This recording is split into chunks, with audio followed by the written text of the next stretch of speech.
ॐ अज्ञानतिमिरनाथस्य ज्ञानाञ्जनशलाकया चक्षुरुन्मीलितं येन तस्मै श्रीगुरुवे नमः। श्रीचैतन्यमनोभीष्टं स्थापितं येन भूतले स्वयं रूप कदा मह्यं ददाति स्वपदान्तिकम्। वन्देऽहं श्रीगुरुं श्रीयुतपदकमलं श्रीगुरुं वैष्णवांश्च श्रीरूपं सागरजातं सहगना रघुनाथां तं सजीवं साद्वैतं सावधूतं परिजनसहितं कृष्ण चैतन्यदेवं श्रीराधाकृष्णपादान् सहगना ललिता श्रीविशाखान्वितांश्च। हे कृष्णा करुणा सिन्धु दीनबन्धु जगत्पते गोपेश गोपिका कांत राधा कांत नमस्तुते। ताप्त कांचन गौरांगी राधे वृंदावनेश्वरी वृषभानुसुते देवी प्रणमामि हरिप्रिये। वाञ्छा कल्पतरुभ्यश्च कृपा सिन्धुभ्यैव च पतितानां पावनेभ्यो वैष्णवे भयो नमो नमः। नमो विष्णुपादाय कृष्णपृष्ठाय भूतले श्रीमते भक्ति वेदांत स्वामी इति नामिने नमस्ते सरस्वते देवे गौरवाणी प्रचारिणे निर्विशेष शून्यवादी पाश्चात देश तारिणे। जय श्री कृष्ण चैतन्य प्रभु नित्यानंदा श्री अद्वैत गदाधर शिवासादि गौर भक्त वृंद। नमो महावदानाय कृष्ण प्रेम पदायते कृष्णाय कृष्ण चैतन्य नामने गौरीतशे नमः। हरे कृष्णा कृष्ण कृष्णा हरे हरे हरे राम राम राम हरे हरे।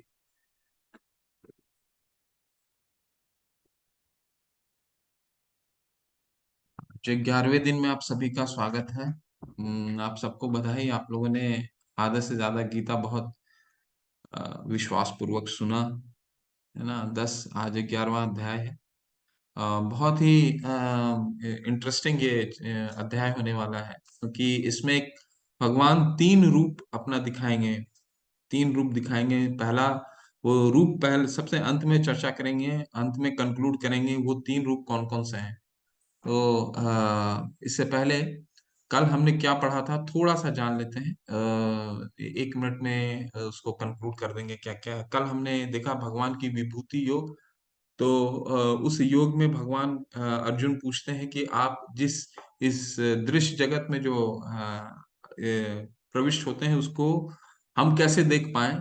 तो भगवान अपनी विभूति के द्वारा बताते हैं, लेकिन इससे पहले बहुत महत्वपूर्ण 4 श्लोक भगवान बताते हैं, जो कि चतुर्श्लोकी गीता बोलते हैं जिसे, जो गीता पूरे गीता को समराइज करता है ना। बहुत ही इंपॉर्टेंट वो 4 श्लोक हैं। 8वां 9वां 10वां और 11वां। तो 8वें में भगवान कहते हैं क्या, अहम सर्वस्व प्रभवो मत्त सर्वम प्रवर्तते इति मता भजन्ते माम बुधा भाव समन्विता। कि सारी वस्तु जो है मेरे से ही उद्भूत होती है। तो अपना और जीव, मतलब अपने और जीव के बारे में संबंध का वो पूरे उस श्लोक में व्याख्या करते हैं कि हमारा और भगवान का क्या संबंध है।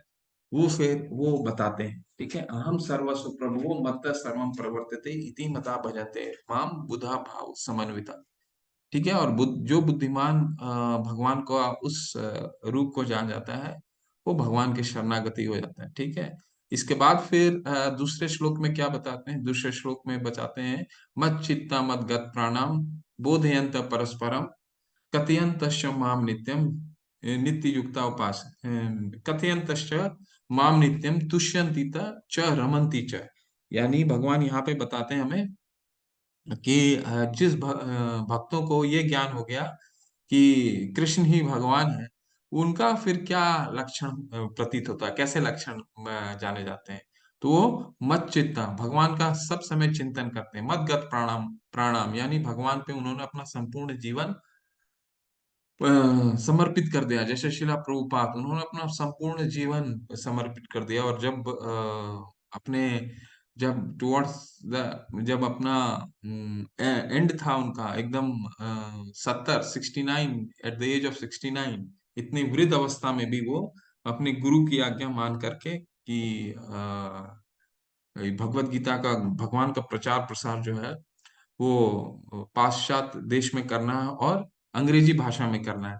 तो इतने वृद्ध अवस्था में कोई, जबकि उनके पास कुछ भी फाइनेंस उतना स्ट्रांग नहीं था, कुछ भी नहीं था, फिर भी वो अमेरिका गए और उन्होंने पूरा संपूर्ण जीवन भगवान के भगवान पे के शरण पे समर्पित कर दिया। और जब वो शरीर त्यागने से कुछ घंटे पूर्व भी वो भागवतम का अनुवाद लिख रहे थे। ठीक है ना? तो ऐसा होता है, भक्त जो जान जाता है भगवान और अपने स्वयं का संबंध को जो जान जाता है, वो भगवान का इस तरह वो उसके लक्षण इस तरह के होते हैं। फिर क्या, इसके इसके बाद भगवान 10वें श्लोक में क्या बताते हैं कि वो कैसे भक्तों के साथ आदान प्रदान करते हैं। तो क्या बोलते हैं, तेषाम सतत युक्ता नाम भजताम प्रीति पूर्वकम ददामि बुद्धि योगम तम ये न माम उपयांति ते। कि जो मेरी भजता प्रीति पूर्वकम, यानी जो मेरी सेवा करता है, कैसा भजता, जैसे मैंने आपको भी पहले भी बताया, भजता का क्या मतलब होता है, भजता का मतलब होता है कि जो भक्ति पूर्वक सेवा करता है। तो भगवान की जो भक्ति पूर्वक सेवा करता है उसको भगवान क्या बुद्धि दे देते हैं, बुद्धि देते हैं और रास्ता, जैसे हम बोलते हैं ना, भगवान खुद ही रास्ता दिखा देंगे। तो ये श्लोक में भगवान बताते हैं कि जो भगवान की प्रीति पूर्वक भजता है, तो मतलब भक्ति पूर्वक भगवान की भजता है, वो ददामी, भगवान उनको बुद्धि देते हैं। जैसे ध्रुव महाराज को उन्होंने बुद्धि दिया, और जो राज्य मांगने गए थे, लेकिन ऐसा बुद्धि उन्होंने प्रदान किया कि फिर वो सारा राज्य छोड़ करके भगवान की शरणागति हुए। और अंत में भगवान ने उनको क्या दिया, उनको ध्रुव लोक ही दे दिया, पूरा का पूरा लोक ही दे दिया। ठीक है। और फिर लास्ट में क्या बताते हैं, 11वें श्लोक में बताते हैं, तेषाम अनुकंपार्थम अहम अज्ञानम जन तमह नाश आत्म भावस्तो ज्ञान दीपेन भास्वता। यानी मैं अज्ञान का जो है अंधकार को दूर करता हूँ और ज्ञान का दीपक जलाता हूँ। तो वो, अगर किसी भक्त में पूरे पूर्ण रूप से ज्ञान नहीं है, तो भगवान उसको ज्ञान भी देते हैं, ज्ञान भी देते हैं, और उसके मार्ग को प्रशस्त भी करते हैं। लेकिन करना, एलिजिबिलिटी क्या है, अहम सर्वस्व प्रभो मत्त सर्वम प्रवर्तिते, मतलब उसको भगवान और स्वयं का संबंध को जानना होगा। ऐसा भगवान इन 4 श्लोकों के माध्यम से बताते हैं। ठीक है। और ये जानने के बाद अर्जुन क्या बोलते हैं, अर्जुन अब सरेंडर कर देते हैं, और भगवान वो संबंध भगवान समझ जाते हैं। क्या बोलते हैं अर्जुन, बोलते हैं, परम भरम परम धामम पवित्रम परमम भवम पुरुषम शाश्वतम दिव्यम आदि देवम अजम विभूम। तो आप ही वो भगवान के अस्तित्व को जान गए हैं, यानी वो परम ब्रह्म है, परम धाम है, पवित्रम परमम भवान है। तो अर्जुन जो है, ये देखिए, अर्जुन इसीलिए यहाँ पे एज अ क्या पात्र निभा रहा है, ये हमको रिप्रेजेंट कर रहा है, जबकि वो कितना ही गुणी देवतुल्य पुरुष था। ठीक है। उसको साक्षात्कार हुआ हुआ था, इसके बावजूद वो किस तरह का पात्र निभा रहा है, एक ऐसा पात्र निभा रहा है जो अध्याय 1 में पूरा कंफ्यूज्ड था, और अब वो पूरा कंक्लूड हो रहा है। तो ये हमारी जीवन की यही अवस्था है, हम पूरे कंफ्यूज रहते हैं, और किस तरह कंक्लूड करना है, ये पूरा भगवत गीता अर्जुन अपने पात्र से हमें समझाने की कोशिश कर रहे हैं। अर्जुन अपने पात्र से हमें समझाने की कोशिश कर रहे हैं। ठीक है, कि पहले कंफ्यूज थे, अब भगवान को वो बता रहे हैं, उनकी कि आप ही परम भगवान है। तो ये पूरा स्टेट है। अब हम 11वें अध्याय में।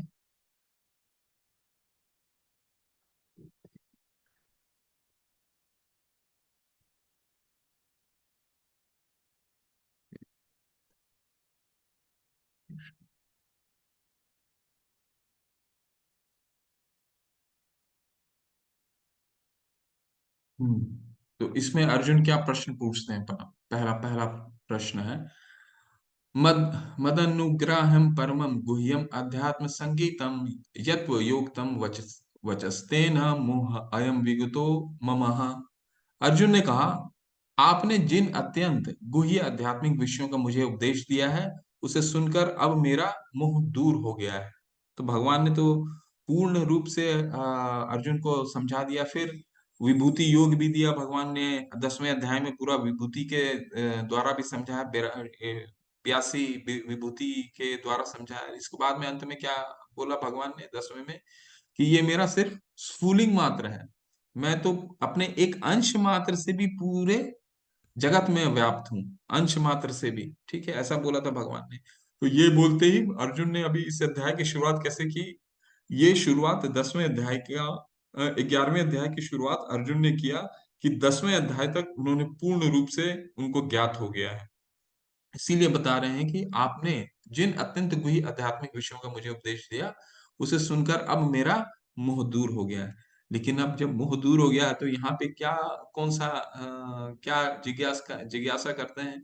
आपको भी क्वेश्चन आ रहा होगा माइंड में, जब मोह दूर ही हो गया तो यहाँ क्या क्वेश्चन करेंगे? चलिए देखते हैं आगे। तो तात्पर्य ये है, जब अब जहां तक अर्जुन की बात है, उसका कहना है कि उसका मोह दूर हो गया है। इसका अर्थ ये हुआ कि कृष्ण को अपना मित्र स्वरूप सामान्य मनुष्य नहीं मानता, अपितु उन्हें प्रत्येक वस्तु का कारण मानता है।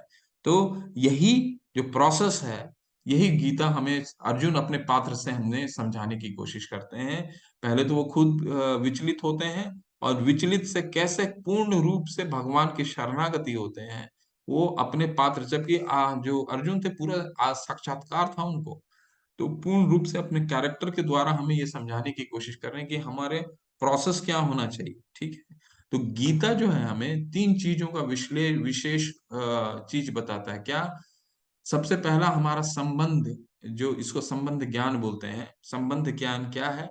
हमारा और भगवान के बीच का जो संबंध है वो क्या है, हमारा और जीव के प्रकृति के बीच में क्या संबंध है। तो हमने पढ़ा था ना कि प्रकृति के मोह में आकर के हम फिर अपना शरीर, स्वभाव के द्वारा हम अपना शरीर प्राप्त करते हैं, और फिर प्रकृति और भगवान के ये बीच में क्या संबंध है, तो ये ट्रायंगल है। तो गीता हमें ये तीनों का बहुत अच्छा ट्रायंगल समझाता है। और यहाँ पे अर्जुन संबंध अपना स्वयं का और भगवान के बीच के संबंध को विस्तार से बताते हैं। किंतु अब यह सोचता है, अब वह यह सोचता है कि भले ही वह कृष्ण को हर एक वस्तु का कारण मान ले, किंतु दूसरे लोग नहीं मानेंगे। अतः इस अध्याय में यह सबों के लिए कृष्ण की अलौकिकता स्थापित करने के लिए कृष्ण से प्रार्थना करता है कि वे अपना विराट रूप दिखलाएं। ठीक है, तो आगे देखेंगे अभी क्यों विराट रूप दिखाना चाह रहे हैं, ये आगे श्लोकों में समझने का कोशिश करेंगे। प्रभुपाद जी यहाँ बता रहे हैं कि अर्जुन का तो मोह दूर हो गया है, लेकिन वो क्यों फिर दोबारा विराट रूप दिखलाएंगे, तो ये थोड़ा अगले स्लाइड में, 2-3 स्लाइड में समझेंगे ना, तो सस्पेंस थोड़ा खत्म हो जाएगा।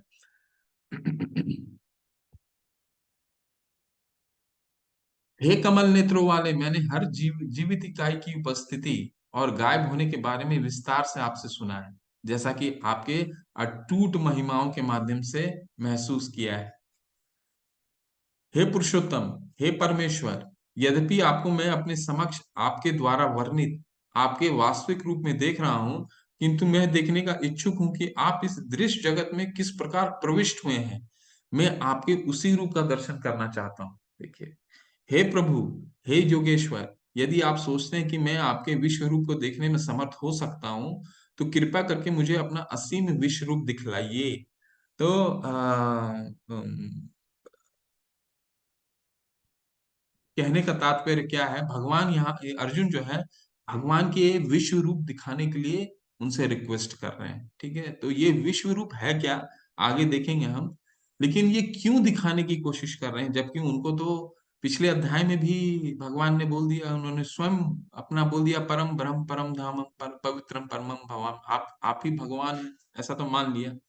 फिर ऐसा क्यों बोल रहे हैं? तो आप ये आंसर अपने मन में रखिएगा, आगे के स्लाइड में इस पे चर्चा करेंगे। लेकिन इसमें सबसे एक महत्वपूर्ण चौथा जो श्लोक है, ये निकल के आ रहा है कि यदि आप सोचते हैं कि मैं विश्व रूप को देखने में समर्थ हो सकता हूं, तो कृपा करके आप मुझे असीम विश्व रूप दिखलाइए।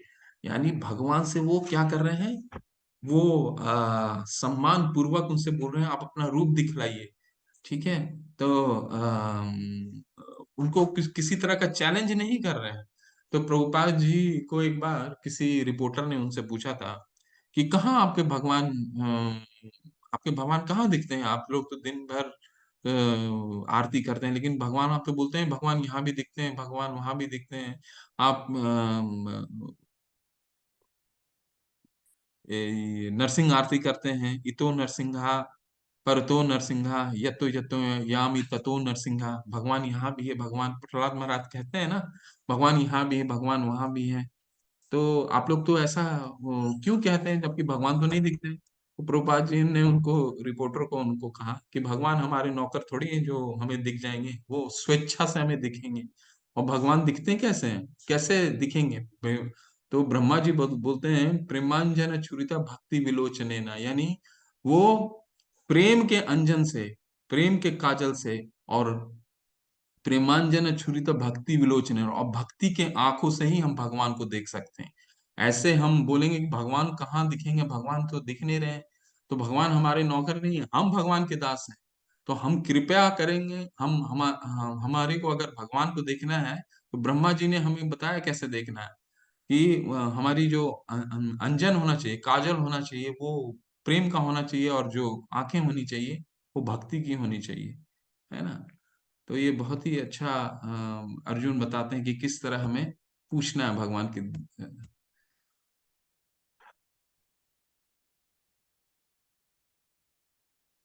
हाँ, तो अब प्रश्न आ रहा है कि अर्जुन ने भगवान कृष्ण से विश्व रूप दिखाने के लिए क्यों कह रहे हैं? उसने कृष्ण पर संदेह, क्या उनको कृष्ण पर संदेह हुआ? नंबर वन, क्या ये प्रश्न आता है? या वह खुद को खास मानता था कि नहीं मुझे देखना है, देखना है, ऐसा खुद खास मानता था? क्या लोगों को समझाने के लिए जो सोचेंगे,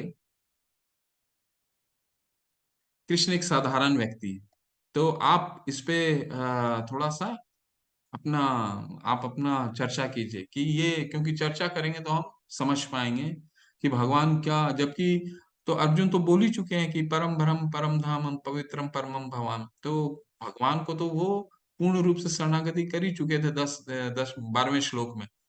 ठीक है ना, और प्रूफ भी दे दिए थे, वो प्रूफ भी दिए थे कि मैं अकेला नहीं बोल रहा हूँ, ये नारद, असिल, असित, देवल जैसे ऋषि भी इसका प्रूफ दे रहे हैं। तो ये चाटुकारिता भी मैं ही नहीं बोल रहा हूँ, सारे ऋषिगण भी इसका प्रूफ देते हैं। तो अब यहाँ आकर के दोबारा विराट रूप को देखने के लिए क्यों जिज्ञासा कर रहे हैं? तो आप लोग में से कोई अगर शेयर करना चाहता है तो शेयर करे, थोड़ा सा चैट बॉक्स में डालिए, क्योंकि जितना आप लोग इंटरेक्ट कीजिएगा उतना समझने का हम लोग को थोड़ा सा समझ में आएगा कॉन्सेप्ट।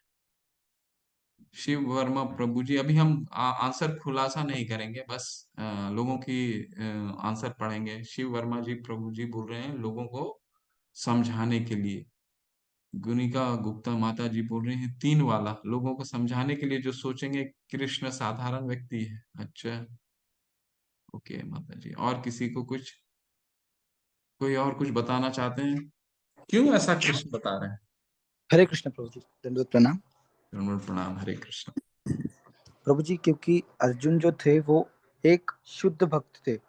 उनके मन में प्रभु के प्रति कोई ईर्ष्या, कोई घृणा, कोई द्वेष कुछ नहीं था। उनका मन जो था वो एकदम पवित्र था, और उन्हें पता था कि कलिकाल का बद्ध जीव जो है वो स्टार्टिंग में कृष्ण भगवान पे कोई भरोसा नहीं कर रहा था कि ये भगवान है। जैसे कौरव लोग उन पे भरोसा नहीं कर रहे थे, कुरुओं को लग रहा था कि ये साधारण ग्वाले है।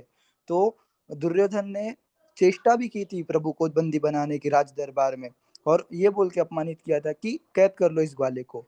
तब के लोग नहीं समझ रहे थे, और अर्जुन को ये पता था कि आगे जो कलयुग है ये घोर कलयुग आएगा। तो कलिकाल का बद्ध जीव जो है नास्तिक होता जाएगा, और प्रभु पे से उनका विश्वास जो है वो हटता जाएगा। तो इसीलिए प्रभु से उन्होंने आलोचना की और विनती की कि कृपया करके आप मुझे अपना विराट स्वरूप दिखाए, जिससे आगे आने वाली पीढ़ी को पता चल सके कि भगवान कौन है, भगवान क्या होते हैं, और भगवान का विराट स्वरूप क्या होता है। उनसे सब कुछ है, हमसे वो नहीं है। हरि बोल, हरि बोल, बहुत हरि अच्छा, बहुत बोल। अच्छा, हरे कृष्ण। बहुत अच्छा है, आपने, आप सभी लोगों ने आंसर सही दिया। गौरव प्रभु जी आपने भी अच्छा बोला, आई बिलीव कि लोगों को समझाने के लिए। ठीक है, चलिए।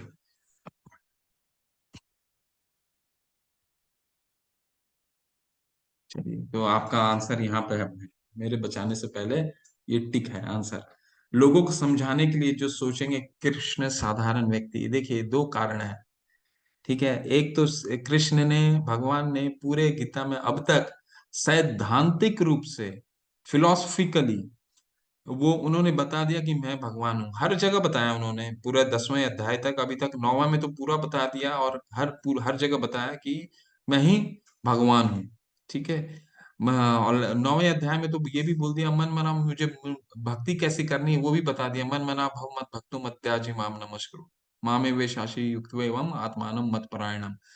तो सब कुछ बता दिया। लेकिन लोगों का अभी सैद्धांतिक रूप में जो बता दिया, अब कृष्ण अर्जुन ये चाह रहे थे, जैसे आप सभी लोगों ने बताया, अर्जुन ये चाह रहे थे कि सैद्धांतिक रूप में भी तो बताया, फिजिकली भी आकर के वो हमें ये एविडेंस दे दें सबको कि ये सब हम बदजीव, जो हमेशा हम बोलते रहते हैं ना भगवान कहाँ, भगवान को दिखाइए, आप तो इतना बोल रहे हैं, कहाँ भगवान आते हैं, तो ये भगवान आते हैं। सेकंड सेकंड कारण है कि आज के तारीख में कई लोग बोलते हैं ना, मैं भगवान हूं, मैं भगवान हूं। तो ये उस समय अर्जुन जो थे, उनको सब ज्ञात था कि आगे आने वाले समय में ऐसे कलयुग में कई लोग अपने आप को स्वयं को भगवान बोलेंगे, और पहले भी हो चुका है। लोग, असुर लोग बोलते थे मैं भगवान हूं। तो जब भगवान है तो उसका कैरेक्टरिस्टिक क्या होना चाहिए? अगर तो उनको बोलिए विराट रूप दिखाइए। अगर भगवान है तो, अगर हैं तो दिखाइए विराट रूप, जैसे भगवान अर्जुन को। तो ये एक फिलॉसफी, एक बेंचमार्क अर्जुन ने बनाया कि अगर कोई बोलता है कि भगवान है, तो ये उनकी मापदंड होनी चाहिए। फिलोसफिकली भी वो प्रूफ कर देना चाहिए, फिलोसफिकली सैद्धांतिक रूप से उन्होंने प्रूव कर दिया। अब ये एविडेंस भी दे रहे हैं कि मैं इस विराट रूप का अभिव्यक्ति हूँ। ये विराट रूप, ये पूरी जो ये रूप है, अभी आगे देखेंगे वो रूप में आपको क्या क्या दिखने वाला है, बहुत ही अचंभित होंगे आप। वो रूप में क्या दिखने वाला है, तो वो आज अगर कोई कलयुग में बोलता है कि मैं भगवान हूं, तो उसको बोलिए कि आप दिखाइए। भगवान ने तो, अर्जुन ने तो पूछा था भगवान से, जबकि अर्जुन को मालूम था कि सामने वाला भगवान है, इसके बावजूद उन्होंने पूछा था। तो उन्होंने अपना विराट रूप दिखाया। तो आप, अगर आप भगवान हैं तो दिखाइए विराट रूप। तो इससे आपको पता चल जाएगा कौन भगवान है। तो भगवान ने अपना खुद ही मापदंड दे दिया है कि अगर फिलोसफिकली भी बता दिया और करके भी दिखा दिया। ऐसा देखिए, ये चित्र के माध्यम से समझने की कोशिश कीजिए। देखिए, हाँ, कोई भी बोल सकता है ना कि आज की डेट में कई लोग हैं, अभी तो और भी हर दिन एक नया साधु आते हैं, तो बोलते हैं ना मैं भगवान हूँ। हर धर्म में बोलते हैं मैं भगवान हूँ। तो उनको आप बोलिए मैं, कि आप दिखाइए, अगर भगवान ने तो दिखाया था अपना विराट रूप, तो दिखाइए विराट रूप। ये दूसरा कारण है। ठीक है, तो पता चल जाएगा वो भगवान है कि नहीं। भगवान ने कहा, अर्जुन हे पार्थ, अब तुम मेरे ऐश्वर्य को सैकड़ों हजारों प्रकार के देवी तथा विविध रंगों वाले रूप में देखो। विविध रूपों वाले रूपों को देखो। हे भारत, लो तुम आदित्यों, वसुओं, रुद्रों, अश्विनी कुमार तथा अन्य देवताओं के विभिन्न रूप को कहाँ, यहाँ देखो। तुम ऐसे अनेक आश्चर्यमय रूप को देखो जिन्हें पहले किसी ने ना तो कभी देखा है ना सुना है। अर्जुन, तुम जो भी देखना चाहो उसे तत्क्षण मेरे इस शरीर में देखो। तुम इस समय तथा भविष्य में भी जो भी देखना चाहते हो, उसको यह विश्व रूप में दिखाने वाला है। यहाँ एक ही स्थान पर चर, अचर, सब कुछ है। तो भगवान ने यहाँ समराइज कर दिया, और आगे पूरा इसका विस्तार करेंगे। जो ये 3 श्लोक मैंने पढ़े, अनुवाद, इसमें पूर्ण रूप से इन्होंने बता दिया कि आगे वो दिखाने वाले क्या है। ठीक है। तो इसमें क्या भगवान ने 7वें श्लोक में क्या कहा? भविष्य और भूत, जो भी है, प्रेजेंट, पास्ट, फ्यूचर, जो भी है, आप सब देख सकते हैं उस रूप में। और सेकंड क्या बताया उन्होंने? एक ही स्थान पर चर और अचर। ठीक है। तो हम तो कोई वैज्ञानिक को बोलिए, किसी को भी साइंटिस्ट को बोलिए कि क्या आप एक ही स्थान पे बैठ के कोई पूरा ब्रह्म, जो भी आपने खोज करा है, क्या वो एक स्थान पे बैठ के देख सकते हैं? वो भी ना ना बोलेगा, है ना। तो यहाँ पे ये एक ही स्थान पे जो उनका रथ था, वो रथ पे ही बैठ करके उन्होंने सारा ब्रह्मांड दिखाया था। अपना ब्रह्मांड कह रहा हूँ, अपना पूरा विराट रूप दिखाया था। ठीक है। और फिर अंत में क्या बोलते हैं, किंतु तुम मुझे, अभी ये सब जितने तीनों श्लोक बोले हैं भगवान ने, अभी इसका एक एक चीज हम लोग पढ़ेंगे आगे। इन्होंने बस समरी दिया है यहाँ पे, किंतु तुम मुझे अपनी इन आंखों से नहीं देख सकते। ठीक है। अतः मैं तुम्हें दिव्य आंखें दे रहा हूं, अब मेरे ये योग ऐश्वर्य को देखो। तो ये साधारण चक्षु से नहीं देख पाएंगे। एक मिनट। तो इसको साधारण चक्षु से देखना संभव नहीं है। ठीक है। तो भगवान इनको देखने के लिए दिव्य चक्षु दे रहे हैं। ठीक है ना। तो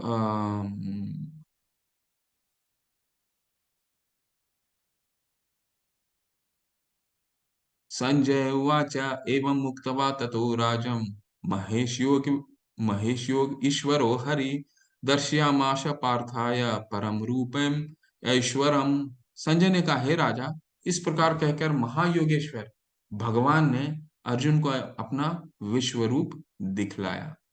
तो अब विश्व रूप दिखा रहे हैं, थोड़ा चित्र के माध्यम से आप देख सकते हैं। तो आपने आपको मन में ये प्रश्न आ रहा होगा कि अर्जुन को तो भगवान ने दिव्य चक्षु दिया, लेकिन इनके इनके पास ये कहाँ से देख रहे थे संजय? तो संजय आप लोग बहुत सभी लोग को मालूम ही होगा, संजय को तो ऑलरेडी व्यासदेव के शिष्य थे, तो उनको तो ऑलरेडी ये दिव्य चक्षु, दिव्य नेत्र दे करके रखा था व्यासदेव ने, है ना। तो अब विश्व रूप का शुरुआत होता है। अर्जुन ने इस विश्व रूप में असंख्य मुख, असंख्य नेत्र तथा असंख्य आश्चर्यमय दृश्य देखे।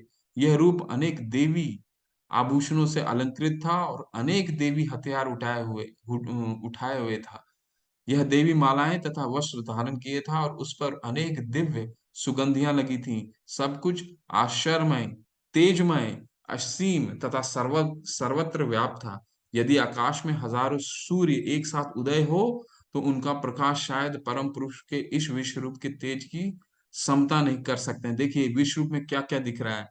तो हजार सूर्य उदय का रोशनी, हम तो एक सूर्य का रोशनी नहीं ठीक से देख पाते हैं, हमारी आंखें खराब हो जाती हैं, है ना। तो यहाँ हजार सूर्य की किरणों की रोशनी दिखाई दे रहा है। अले अनेक देवी देवताएं दिख रहे हैं जो आभूषणों से सुसज्जित हैं। तो भगवान पिछले अध्याय में उन्होंने बताया था ना कि सारी देवी और देवता जो हैं मेरे से ही उद्भूत होते हैं। ठीक है, इसीलिए मुझसे समझ नहीं पाते हैं। तो यहाँ पे उन्होंने वहां पे सैद्धांतिक रूप से बताया और यहाँ फिजिकली उन्होंने दिखा भी दिया कि देखिए मैंने जो बताया था वो यहाँ पे है। सारे देवी देवताएं अंदर में दिख रहे थे, आश्चर्य पूरे सुसज्जित गहनाओं, अलंकार अलंकार और गहनाओं से सुसज्जित थे, है ना। और सूर्य का, हजार सूर्यों का एक साथ प्रकाश दिख रहा था। उस समय अर्जुन भगवान के विश्व रूप में एक ही स्थान पर स्थित हजारों भागों में विभक्त ब्रह्मांडों के अनंत अंशों को देख सका। देखिए सीसीटीवी कैमरा आज के डेट में हमारा फेल हो जाता है, कितने सीसीटीवी कैमरा नहीं लगाने पड़ते हैं, है ना। तब भी हम पूरी चारों तरफ नहीं देख पाते हैं। चारों तरफ अगर देखना भी है तो भी नहीं देख पाते हैं, लेकिन अर्जुन अपनी दिव्य चक्षु से पूर्ण रूप से एक ही स्थान पर बैठ करके विभक्त सारे ब्रह्मांड के अंश को देख पा रहा है। तब मोहग्रस्त एवं आश्चर्यचकित रोमांचित हुए अर्जुन ने प्रणाम करने के लिए मस्तक झुकाया और वह हाथ जोड़कर भगवान से प्रार्थना करने लगा। ठीक है। तो अब अर्जुन क्या हो गए, अब अर्जुन को ये समझ में आ गया, अर्जुन जो है वो भगवान का समझ गया और आश्चर्य हो गए। ठीक है। यहाँ पे जिसको बोलते हैं ना, इंग्लिश में एक शब्द आता है स्टंड, जिसको बोलते हैं कि वो बिल्कुल आश्चर्य, अभी तक वो भयभीत नहीं हुए हैं। भयभीत नहीं हुए अर्जुन, इसको भयभीत मत समझिएगा, भयभीत नहीं, आश्चर्यचकित हो गए। और ये जो रिलेशन है, जो संबंध हुआ है भगवान का उनके साथ आश्चर्य का, वो कैसा है, इस वो गंभीर का संबंध है। बिल्कुल गंभीर हो गए, एकदम शांत हो गए, आह्लादित हो गए। आह्लादित मतलब अंदर से एकदम, जिसको बोलता है ना रोंगटा खड़ा होना, तो वो भी हो गया, आह्लादित हो गए, रोम रोम खड़ा हो गया उनका। ठीक है। प्रसन्नता भी आ गई उनमें कि भगवान ने जो सिद्धांतिक रूप से अभी दिखाया वो अभी विराट रूप में वो दिखा भी रहे हैं। अर्जुन ने कहा, हे भगवान कृष्ण, मैं आपके शरीर में सारे देवताओं तथा अन्य विविध जीवों को एकत्र देख रहा हूं। मैं कमल पर आसीन ब्रह्मा, शिव जी तथा समस्त ऋषियों एवं दिव्य सर्पों को देख रहा हूं। पश्यामि देवास्तम देव देह सर्वस्तथा भूत विशेष संघानाम ब्रह्मांडीशम कमलासम मघम ऋषीन च सर्व उर्गान च दिव्यान। तो यहाँ पे भगवान क्या कह रहे हैं कि एक ही मेरे आपके पूरे शरीर में क्या देख रहा हूँ, पश्यामि देवास्तम देव देह, पूरे शरीर में आप देवताओं को देख रहा हूँ। दूसरा क्या भगवान बता रहे हैं, ब्रह्मांड निशम, यानी आपके शरीर के अंदर मैं ब्रह्मा जी को भी देख रहा हूँ, शिव जी को भी देख रहा हूँ। तो यानी भगवान क्या, जो 10वें श्लोक में बताए थे 10वें अध्याय में, कि मेरे सारे देवी देवताओं और महर्षियों का मेरे से ही उद्भूत है, तो यहाँ पे उन्होंने बता भी दिया। फिर क्या बता रहे हैं, हे विशेश्वर, हे विश्वरूप, मैं आपके शरीर में अनेका अनेक हाथ, पेट, मुंह तथा आंख देख रहा हूं, जो सर्वत्र फैले हैं, जिनका अंत नहीं है। आप में न अंत दिखता है, न मध्य और न आदि। आपके रूप को उनके चकाचौंध के कारण देख पाना कठिन है, क्योंकि वह प्रज्वलित अग्नि के भांति अथवा सूर्य के अपार प्रकाश के भांति चारों ओर फैल रहा है। तो भी मैं इस तेजोमय रूप को सर्वत्र देख रहा हूं, जो अनेक मुकुटों, गदाओं तथा चक्रों से विभूषित है। ठीक है, तो ये तो सेल्फ एक्सप्लेनेटरी है, आप लोग पढ़ करके समझ सकते हैं कि क्या क्या दिख रहा है भगवान को, अर्जुन को। सर्वत्र फैला हुआ है, अनेक सहस्त्र, अनेक हाथ पांव। ठीक है, आप परम आद्य शेय वास्तु हैं, आप इस ब्रह्मांड के परम आधार हैं, आप अव्यय तथा पुराण पुरुष हैं, आप सनातन धर्म के पालक भगवान हैं, यही मेरा मत है। देखिए, ये चर्चा करने वाला श्लोक है। सनातन सनातन जब आ रहा है तो कई लोगों के मन में ये प्रश्न आता होगा कि सनातन धर्म क्या है। तो सनातन का क्या मतलब हुआ, सनातन देखिए यहाँ ये श्लोक ही समझा देता है। एक एक श्लोक अगर आप परपट अच्छे से पढ़ेंगे तो परपट में ही प्रभुपाद जी ने सारा कुछ लिख के दे दिया है। सब ही 2-3 बार पढ़ेंगे, आराम से पढ़िए, 10 मिनट भी लगा करके पढ़िए हर दिन। सनातन धर्म के भगवान पर यही मेरा मत है। यानी सनातन का क्या अर्थ है, अव्यय तथा पुराण, यानी कि ये कब स्टार्ट हुआ है, इसका आदि क्या है और अंत क्या है, उसको सनातन बोलते हैं। जिसका कोई आदि और अंत नहीं है वो सनातन है। ठीक है, तो सनातन धर्म क्या है, तो सनातन हमारा आत्मा का और भगवान का जो रिश्ता है उसको ही सनातन बोलते हैं। वो तो हमेशा से सनातन है। और धर्म क्या है, धर्म तो साक्षात भगवत प्रणीतम। ठीक है, यानी जो भगवान ने जो कहा है, जो आदेश दिया, वही धर्म है। ठीक है, आप आदि मध्य तथा अंत में से रहित हैं। आप आपका यश अनंत है, आपकी असंख्य भुजाएं हैं और सूर्य चंद्रमा आपकी आंखें हैं। मैं आपके मुख से प्रज्वलित अग्नि के लिए अपने तेज से इस संपूर्ण ब्रह्मांड को जलाते हुए देख रहा हूँ। यद्यपि आप एक हैं, किंतु आप आकाश तथा सारे लोग एवं एवं अनेक बीच से समस्त आकाश में व्याप्त हैं। हे महापुरुष, आप इस अद्भुत तथा भयानक रूप को देखकर सारे लोग भयभीत हैं। देवों का सारा समूह आपकी शरण ले रहा है और आप में प्रवेश कर रहा है। उनमें से कुछ अत्यंत भयभीत होकर हाथ जोड़े अपने प्रार्थना कर रहे हैं। महर्षियों तथा सिंधु के समूह कल्याण हो कहकर वैदिक स्त्रोतों की पाठ करते हुए अपनी आपकी स्तुति कर रहे हैं। अब जो है, अब विराट रूप उन्होंने नहीं दिखाया, अब विराट रूप नहीं, अब काल रूप आया उनका। पहला, अब तक इससे पहले आपने क्या देखा, विराट रूप, जहां देवी देवता थे असंख्य। लेकिन अब क्या है, अब वो उनकी काल रूप आ रही। काल का रूप क्या है, जहां पे सबकी मृत्यु देखेंगे वो। ठीक है, उसको काल रूप, भगवान अपना काल रूप दिखा रहे हैं। विराट रूप में ही कुछ विराट है और कुछ काल है। काल में है क्या है, जहाँ पे काल रूप को देख करके लोग भयभीत हो गए, महर्षि भयभीत हो गए, असुर भयभीत हो गए। ठीक है, तो वो काल रूप क्या है ये हम देखते हैं अभी। हे महाभाव, आपके इस अनेक मुख, नेत्र, बाहु, जांग, पांव, पेट तथा भयानक दांतों वाले विराट रूप को देखकर देवतागण सहित सभी लोग अत्यंत विचलित हैं और उन्हीं के तरह मैं भी हूँ। हे सर्वव्यापी विष्णु, नाना ज्योतिर्मय रंगों से युक्त आपको आकाश का स्पर्श करते मुख फैलाए तथा बड़ी बड़ी चमकती आंखें निकाल देखकर भय से मेरा मन विचलित है। मैं न तो धैर्य धारण कर पा रहा हूँ, न मानसिक संतुलन ही पा रहा हूँ। अब जो अर्जुन है वो भयभीत होने लग गए हैं। क्यों? क्योंकि भगवान का काल रूप आने लग गया है। अब काल रूप में भगवान क्या दिखाने वाले हैं, ये देखते हैं। धृतराष्ट्र की देखिए, अब भगवान क्या दिखाने वाले काल रूप में, ये 26 और 27वें श्लोक में ध्यान से देखिएगा। धृतराष्ट्र के सारे पुत्र अपने समस्त सहकारियों सहित तथा भीष्म, द्रोण, कर्ण एवं हमारे प्रमुख योद्धा भी आपके विकराल मुख में प्रवेश कर रहे हैं। उनमें से कुछ के शिरों का तो मैं आपके दांतों के बीच चूर्णित हुआ देख रहा हूं।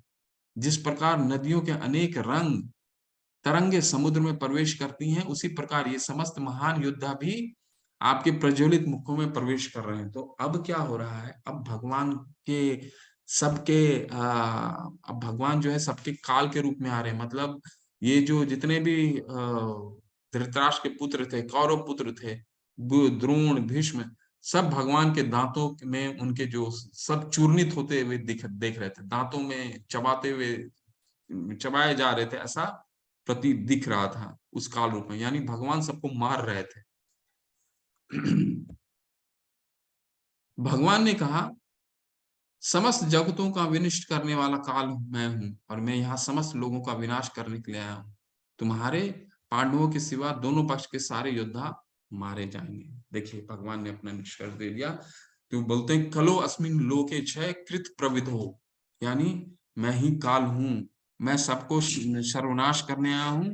ठीक है, और काल से कोई विजय प्राप्त नहीं कर सकता। तो भगवान ने यहाँ पे दो रूप दिखाया है। पहला क्या रूप दिखाया है, अपना विराट रूप दिखाया, जहां देवी देवताएं, शिव, ब्रह्मा अलंग जो पूरे अपने ज्वेलरी से अलंकृत थे। ठीक है, इसके बाद क्या दिखाया, काल रूप दिखाया। काल रूप में वो क्या देख रहे हैं कि सारे कौरव पुत्र, द्रोण और पितामह भीष्म सब भगवान के दांतों में चूर्णित होते हुए दिख रहे हैं। तो ये काल रूप है। ठीक है, तो भगवान का जो ये रूप भी है काल, वो भगवान ही है, काल भी भगवान है। अब जो ये बहुत ही आप लोग इसमें चर्चा कीजिएगा। तस्मात् मुत्तिष्ठ यशो लभस्व जित्वा शत्रुं भुक्ष्व राज्य समृद्धम मयेवेत निहात पूर्वमेव निमित्त मात्रम भाव सव्य साचिन। अतः उठो, लड़ने के लिए तैयार हो और यश अर्जित करो, अपने शत्रुओं को जीतकर संपन्न राज का भोग करो। ये सब मेरे द्वारा पहले ही मारे जा चुके हैं, और हे सर्व साची, तुम तो युद्ध में केवल निमित्त मात्र हो सकते हो। ठीक है, तो महत्वपूर्ण है कि भगवान ने ये काल रूप क्यों दिखाया। ठीक है, काल रूप क्यों दिखाया, और भगवान यहाँ पे क्या भगवान को अर्जुन को बोल रहे हैं, सव्यसाची। सव्यसाची का मतलब होता है धनुर्धर। वो दोनों हाथों से धनुष विद्या में निपुण थे, तो जो दोनों हाथों से चला सकता था वो उसको सव्यसाची बोलते हैं। तो सव्यसाची, तुम तो केवल एक निमित्त मात्र हो। तो भगवान तो सबको मार चुके हैं, तो अर्जुन को निमित्त मात्र क्यों बना रहे हैं।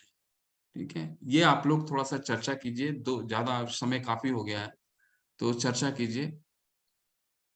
1 मिनट में चैट में डालिए, या हाथ अपना हैंड रेज भी कर सकते हैं। ऐसा क्यों भगवान ने बोला कि तुम निमित्त मात्र हो, इसको तो, इन लोगों को तो मैंने मार दिया। तो भगवान अर्जुन को निमित्त मात्र बस for the sake of formality क्यों बनाना चाह रहे हैं। निमित्त मात्र मतलब बस सोर्स बनो, मैंने तो इनको मार दिया, क्यों ऐसा करना चाह रहे हैं।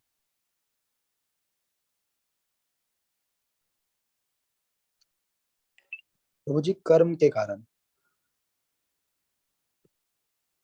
अच्छा, और कुछ कोई और शेयर करना चाहता है कुछ?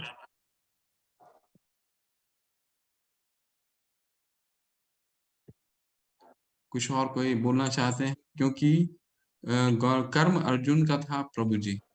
देखिए, ठीक है, चलिए समरी देते हैं इसको। जो भी कुछ है वो तात्पर्य में छुपा रहता है।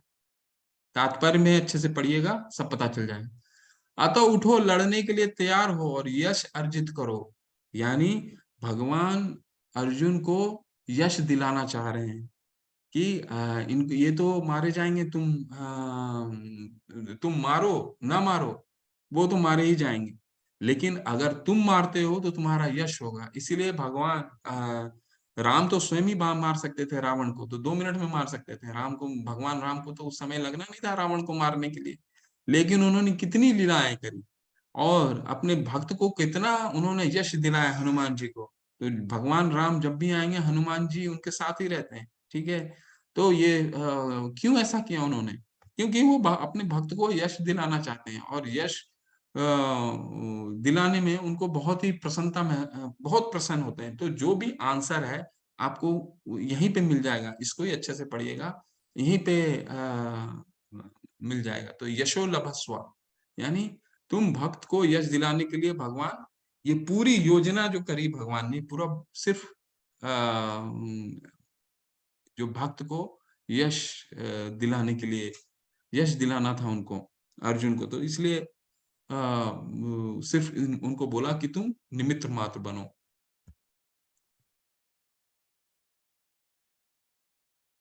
द्रोणम च भीष्मं च जयद्रथं च जयद्रथं च कर्ण तथा न्यापि योधवीरान् मया हस्तात्वं जहि मया वितिष्ठता युधस्व जेतासि रणे सप्तनान।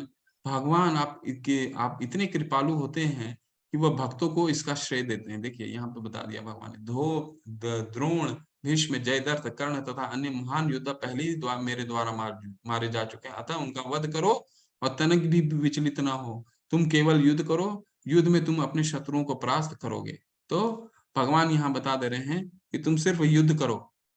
और क्योंकि ये जो तो आपस में तो इनकी बनती नहीं थी, तो कर्ण और द्रोण जो ये भीष्म पितामह में आपस में तो बनता नहीं था, तो ये अगर अर्जुन नहीं भी मारते ना, तो भगवान ने तो मार ही दिया था, कोई और निमित्त मात्र बनता, किसी ने और किसी तरह से मरते, ये मरना तो था ही इनको, ठीक है। तो यहाँ पे बस भगवान अर्जुन को यश दिलाने के लिए उन्होंने ऐसा किया। संजय ने धृतराष्ट्र से कहा, हे राजा, भगवान के मुख से इन वचनों को सुनकर कांपते हुए अर्जुन ने हाथ जोड़कर उन्होंने बारंबार नमस्कार किया, और फिर उसने भयभीत होकर अवरुद्ध स्वर में कृष्ण से इस प्रकार कहा, भयभीत हो गए थे, काल रूप देकर के अर्जुन भयभीत हो गए थे। अर्जुन ने कहा, हे ऋषिकेश, आपके नाम के श्रवण से संसार हर्षित होता है और सभी लोग आपके प्रति अनुरक्त होते हैं। यद्यपि सिद्ध पुरुष आपको नमस्कार करते हैं, किंतु असुरगण भयभीत हैं और इधर उधर भाग रहे हैं। यह ठीक ही हुआ, तो असुर भी भाग रहे थे। आपके मन में ये प्रश्न आया होगा कि असुर को भी दिख रहे थे क्या भगवान? हाँ, तो असुर क्या, हाँ, असुर को भी वहां दिख रहे थे, देवताओं को भी दिख रहे थे, उनके पास भी तो दिव्य चक्षु होते हैं ना, उनको उनके पास भी चक्षु थे। हे महात्मा, आप ब्रह्मा से भी बढ़कर हैं, आप आदि सृष्टा हैं, तो फिर आपको सादर नमस्कार क्यों न करें? हे अनंत, हे देवेश, हे जगत निवास, आप परम श्रोत्र हैं, अक्षर कारणों के कारण तथा इस भौतिक जगत से परे हैं। आप आदिदेव, सनातन पुरुष तथा इस दृश्य जगत के परम आश्रय हैं। आप सब कुछ जानने वाले हैं, आप ही सब कुछ हैं, तो जानने योग्य हैं। आप भौतिक गुणों से परे परम आश्रय हैं। हे अनंत रूप, हे संपूर्ण दृश्य जगत आपसे व्याप्त है। तो अब जो है अर्जुन बहुत सुंदर सुंदर स्तुति किया है भगवान को, कि अब जो है आप और कांप रहे हैं, अब भगवान को वो अपना थर्ड रूप, तीसरा रूप दिखाने के लिए बोलेंगे, क्योंकि भयभीत हो गए हैं ना, ठीक है ना। बहुत ही सुंदर है ये, इसका तात्पर्य अच्छे से पढ़िएगा। आपको अपना मित्र मानते हुए मैंने हठ पूर्वक आपको हे कृष्ण, हे यादव, हे सखा जैसे संबोधनों से पुकारा है, क्योंकि मैं आपकी महिमा को नहीं जानता था। मैंने मूर्खतावश या प्रेमवश जो कुछ भी किया, कृपया उसके लिए मुझे क्षमा कर दे। क्योंकि अब अर्जुन जो है क्षमा मांग रहा भगवान से, कि उसने तो जो मैत्री पूर्वक भगवान से जो व्यवहार किया था, अब उनको प्रतीत हो गया है कि ये तो मैं भगवान के साथ क्या व्यवहार कर दिया, कभी उनको यादव बोला, कभी उनके साथ खेला, तो वो सब स्मरण कर करके वो भगवान से क्षमा प्रार्थी हो रहा है। यही नहीं, मैंने कई बार आराम करते समय एक साथ लेटे हुए, साथ साथ खाते हुए, बैठे हुए, कभी अकेले तो कभी अनेक मित्रों के समक्ष आपका अनादर किया है। हे अच्युत, मेरे इन समस्त अपराधों को क्षमा करें। तो भगवान यहाँ अर्जुन जो है क्षमा मांग रहे हैं। क्यों क्षमा मांग रहे हैं भगवान? और एक चीज और आप लोग से जानने का कोशिश करेंगे, जानते हैं, जानने की कोशिश करेंगे कि एक भक्त को भगवान को सामान्य रूप से देखते हैं, जैसे अर्जुन देख रहे थे, जो सांख्य भाव में यानी सखा के भाव में। लेकिन एक असुर भी भगवान को बहुत ही सामान्य मनुष्य के रूप में देखता है, जैसे दुर्योधन सामान्य रूप में देख रहा था। तो इन दोनों की जो दृष्टिकोण है, ये क्या सामान्य एक ही है या कि दृष्टिकोण अलग है? नहीं प्रभु जी, बिल्कुल अलग अलग है, क्योंकि जो असुर प्रवृत्ति के लोग होते हैं वो भगवान से ईर्ष्या करते हैं, द्वेष करते हैं। और जो शुद्ध भक्त होते हैं, न जानते हुए भी, वो भक्ति में अगर नहीं भी है, फिर भी उन्हें आदर करना आता है, क्योंकि उनका हृदय जो है, उनका हृदय इतना पवित्र होता है। उनको प्रभु के प्रति एक उनका दास्य भाव रहता है। उनको पता होता है कि सर्व कारण के कारण जो है वो भगवान है, हम कुछ नहीं है, हम सिर्फ निमित्त मात्र है। हम उनके इशारों पे चलने वाले, हम उनके चरणों के दास है। इसलिए वो उन्हें उसी नजर से देखते हैं। हालांकि असुर भी उन्हें एक सामान्य से देखते हैं, पर असुर की जो नीति होती है वो कुनीति होती है। और एक भक्त की जो होती है, वो जो दृष्टि होती है, वो सम्मान पूर्वक, भक्ति भाव पूर्ण देखते हैं। उनके हृदय में प्रभु के लिए कोई द्वेष, कोई कलेश, कोई ईर्ष्या कुछ नहीं होता। सिर्फ और सिर्फ उनके लिए शुद्ध प्रेम और भक्ति भाव होता है और आदर होता है। हरि बोल, हरि बोल। बिल्कुल बिल्कुल ठीक, बिल्कुल जी सही बोल। आप उत्तर दिया। एक भक्त और इसमें यही डिफरेंस है कि असुर, जैसे प्रभु जी बता रहे हैं कि एक असुर का जो दृष्टिकोण है, वो ना हम प्रकाश सर्वस्य योग माया समावृता। वो तो भगवान से ईर्ष्या करता है ना, तो उसकी जैसी इच्छा होती भगवान वही देते हैं। ये मम ये यथा माम प्रपतन्ते तांस तथे भजामि हम। तो जो उसकी ईर्ष्या के भाव होता है तो ईर्ष्या ही देते हैं। लेकिन जो भक्त होता है, उनको अब माँ यशोदा का पुत्र के रूप में वो चाहती थी, वात्सल्य भाव था। तो भगवान उनको वही रूप में वो प्रेम वापस किए, पुत्र के रूप में। उनको अपने आप को भगवान नहीं बनाया उनके सामने, ठीक है, उनको अपना पुत्र के रूप में ही प्रेम उनको आदान प्रदान किया। तो ऐसा तो भगवान चौथे अध्याय में बोले, ये यथा माम प्रपदन्ते ना सथे भजामे। तो अ, भगवान अपने भक्तों में का प्रेम उसी रूप में आदान प्रदान करते हैं जिस रूप में भक्त देते हैं। सबके साथ वैसे ही करते हैं, ठीक है। असुर को भी वही देते हैं जो असुर उनको देते हैं, द्वेष देते हैं, लेकिन भगवान द्वेष नहीं करते हैं। लेकिन बस अंधकार कर देते हैं कि तुमको अपने योग माया के द्वारा तुमको अंधकार कर देते हैं, ताकि तुम मेरे को जिस रूप में देखना चाहते हो उसी रूप में देखो। अगर मान लीजिए दुर्योधन को तो भगवान ने अर्ध विराट रूप दुर्योधन को भी दिखाया था। तो जब गए थे शांति प्रस्ताव लेके उनकी सभा में, तो उनको भी दिखाया था, लेकिन कहाँ देख पाए। वो तो बोले कि ये तो मायावी है, ठीक है। तो जो असुर होते हैं भगवान को समझ नहीं पाते हैं, और उसी रूप में भगवान भी उनको आदान प्रदान करते हैं। पहले कभी न देखे गए आपके विराट रूप का दर्शन करके मैं पुलकित हो रहा हूँ, किंतु साथ ही मेरा मन भयभीत हो रहा है। भयभीत विराट रूप से नहीं हुआ, भयभीत काल रूप से हुआ उनको। अतः आप मुझ पर कृपा करें, और हे देवेश, हे जगत निवास, अपना पुरुषोत्तम भगवत स्वरूप पुनः दिखाएं। तो भगवान से आप पुरुषोत्तम रूप देखने के लिए, हे विराट रूप, हे सहस्त्रभुज भगवान, मैं आपका मुकुटधारी चतुर्भुज रूप का दर्शन करना चाहता हूँ।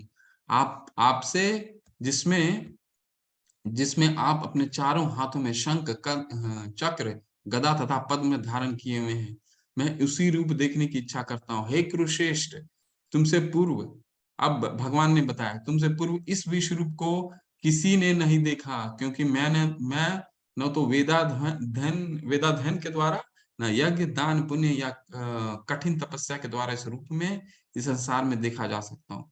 तुम मेरे भयानक रूप को देखकर अत्यंत विचलित एवं मोहित हो गए हो। अब इसे समाप्त करता हूँ, और हे मेरे भक्त, तुम समस्त चिंताओं से पुनः भक्त हो जाओ, मुक्त हो जाओ। तुम शांत चित्त से अब अपना इच्छित रूप देख सकते हो। तो इच्छित रूप क्या है? तो ये भगवान का, अर्जुन का है। तो भक्त जो है, इसी रूप में भगवान को देखना चाहता है। देखिए, तो भगवान, निष्कर्ष ये है कि भगवान और भक्त जो है कभी भी विराट रूप से खुश नहीं दे होता, कभी भी काल रूप से खुश नहीं होता। अर्जुन भक्त जो है भगवान के किस रूप से खुश होता है, किस रूप से प्रसन्न होता है, तो यहाँ पे जैसा अर्जुन बता रहे हैं हमें, उसी रूप से, यानी चतुर्भुज भगवान रूप जो है वही रूप में पुरुषोत्तम भगवान। संजय ने धृतराष्ट्र से कहा, अर्जुन से इस प्रकार कहने के बाद भगवान कृष्ण ने अपना असली चतुर्भुज रूप प्रकट किया और अंत में दो भुजाओं वाला रूप प्रदर्शित करके भयभीत अर्जुन को धैर्य बंधाया। यानी अब भगवान ने अपना चतुर्भुज रूप दिखाया।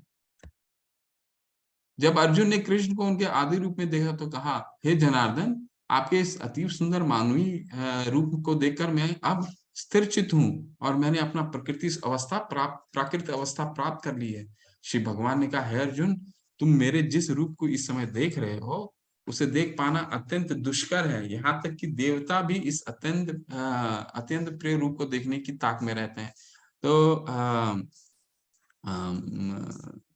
ऐसा क्यों भगवान ने बोला? तो जब भगवान जो थे वो देवकी के गर्भ में थे, तो सारे देवतागण उनका इंतजार कर रहे थे कि कब भगवान आएंगे। तो कहने का तात्पर्य यह है कि भगवान देवता भी भगवान के इस रूप को, चतुर्भुज जो रूप है, उसको देखने के लिए लालायित रहते हैं, है ना? ऐसा भगवान यहाँ पे बता रहे हैं। अब ये 2-3 श्लोक बहुत ही महत्वपूर्ण श्लोक है, बहुत अच्छा श्लोक है। भगवान यहाँ पे बताएंगे कि जो ये रूप है उसको देख किस तरह से देख सकते हैं और इसका एलिजिबिलिटी क्या है।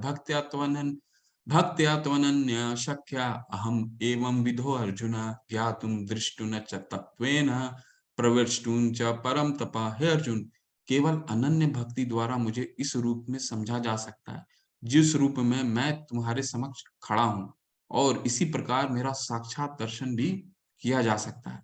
केवल इसी विधि से तुम मेरे ज्ञान के रहस्य को पा सकते हो। यानी भगवान यहाँ बता रहे हैं किस रूप में, क्या एलिजिबिलिटी है? भक्त्या त्वनन्या शक्या, यानी अनन्य भक्ति के द्वारा, कोई मनोचिंतन मनोकल्पना के द्वारा भगवान को समझना, भगवान को कोई नहीं समझ सकता। तो भगवान को समझने की क्या एलिजिबिलिटी है? भक्त्या त्वनन्या शक्या, जो जिस तो हमें कुछ नहीं करना, अर्जुन का अनुसरण करना है। जिस तरह से अर्जुन ने अनुसरण करा है कि भगवान के विराट रूप को दिखाया और फिर उस पे विचलित होकर भगवान की पूर्ण रूप से रिक्वेस्ट करा और अपनी भक्ति के द्वारा फिर वो उस दिव्य रूप को देख पाया जो भगवान यहाँ पे बता रहे हैं। तो हमें इसीलिए गीता जब भी पठन करना है तो भगवान कई बार जगह इस पूरे गीता में बताए हैं कि उनकी जानने के लिए क्या एलिजिबिलिटी है। तो यहाँ पे पहला ये भी बताए हैं, आगे भी बताएंगे। ठीक है, भक्त्या माम अभिजानाति यावंच अस्मि तत्वतः। ठीक है, यानी सिर्फ मुझे भक्ति, शुद्ध भक्ति के द्वारा ही जाना जा सकता है। कोई मनोकल्पना, अपना अपना चिंतन के द्वारा कहें, क्योंकि हमारे में तो 4 दोष पाए जाते हैं ना, तो हम कहाँ से भगवान को कोई अपनी कल्पना के द्वारा हम समझ सकते हैं और समझा सकते हैं। इसलिए और हमें गीता भी किससे पढ़ना है? उसी से जिन्होंने भगवान के तत्व को समझा है, यानी अपने गुरु से। वो भी कौन से गुरु? प्रामाणिक गुरु।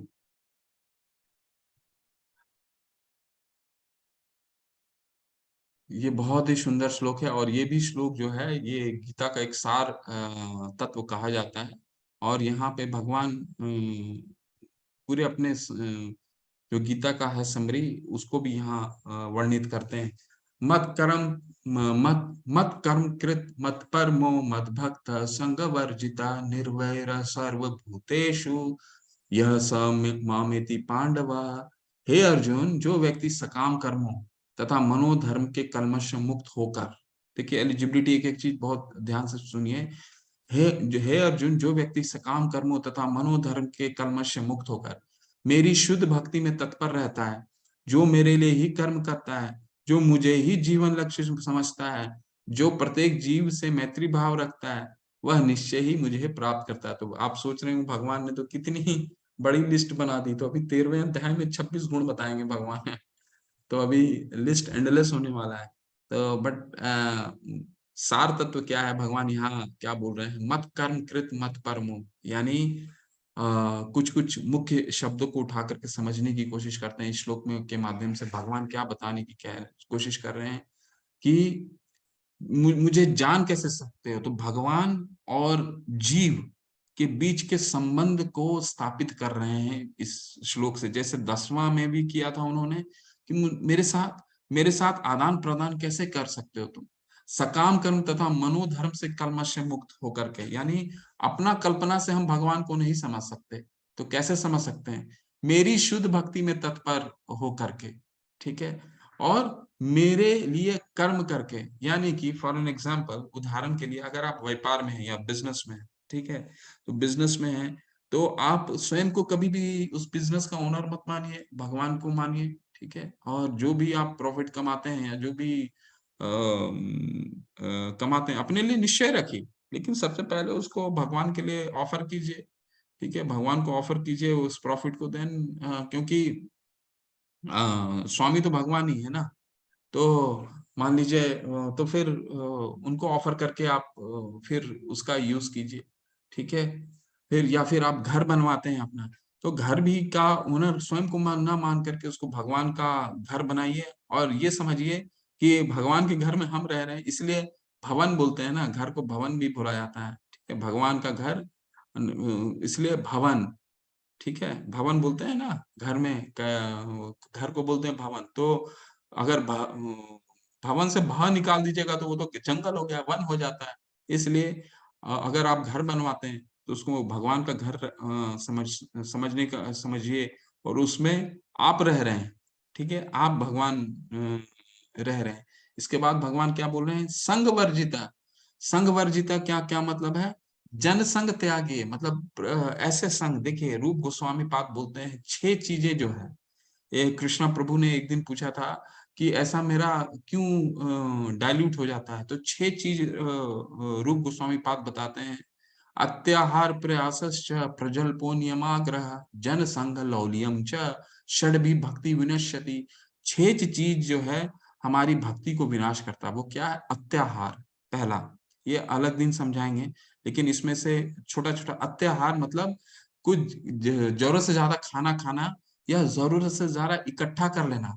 किताब आपको एक मैथमेटिक्स का किताब से अगर आपका काम हो रहा है, तो आप बेकार का 10 किताब लेके आ रहे हैं, पढ़ भी नहीं पा रहे हैं, है ना, तो एक किताब लीजिए, उसको अच्छे से पढ़िए, या जितना आपको दरकार है उतना ही, एक पेन लीजिए या 2 पेन रखिए, 3 पेन का क्या जरूरत, बहुत लोगों का होता है कि पेन ही इकट्ठे कर रहे हैं, ठीक है। तो ये समझ करके नहीं, पेन को इकट्ठा कर क्यों नहीं कर सकता, anything which is in excess, मतलब कोई भी ऐसी चीज जो जरूरत से ज्यादा, अत्याहार, क्यों, क्यों वो खराब है, क्योंकि उसके लिए हम प्रयास भी कहते हैं करते हैं। अब 3 पेन है, उसके लिए ज्यादा खर्चा भी करेंगे, अत्याहार प्रयास, ठीक है। प्रजल्पो, प्रजल्पो मतलब क्या होता है कि हम मतलब सांसारिक बातें करने के लिए गप लगा रहे हैं, गॉसिपिंग कर रहे हैं, ठीक है, प्रजल्पो। नियमाग्रह, नियमाग्रह का मतलब कि अब नियम को तोड़ना, भक्ति के नियमों को तोड़ना। 5वां क्या है, जन संग। जन संग का क्या मतलब होता है, जो यही बोल रहे हैं यहाँ पे, जंग संग यानी संग वर्जित, जंग संग यानी हमारा जो संसर्ग है, हम किसके साथ, इंग्लिश में कहावत है ना, you the man is known by his friends, है ना, ऐसा बोला जाता है ना। तो फ्रेंड सर्कल, दोस्तों के द्वारा ही एक आदमी का पहचान होता है। तो संग वर्जिता, तो जो कृष्ण से संबंधित नहीं है, तो ऐसा संग अपना लिमिटेड रखिए, लिमिटेड लोगों के साथ बात कीजिए, लिमिटेड लोगों के साथ उठना बैठना कीजिए। देखिए अगर आप छात्र हैं तो उनके साथ ही उठना बैठना कीजिए जो आपके आपके ऑब्जेक्टिव के आसपास रहता हो, ये नहीं जो आपके आपके ऑब्जेक्टिव को डाइल्यूट कर रहा हो।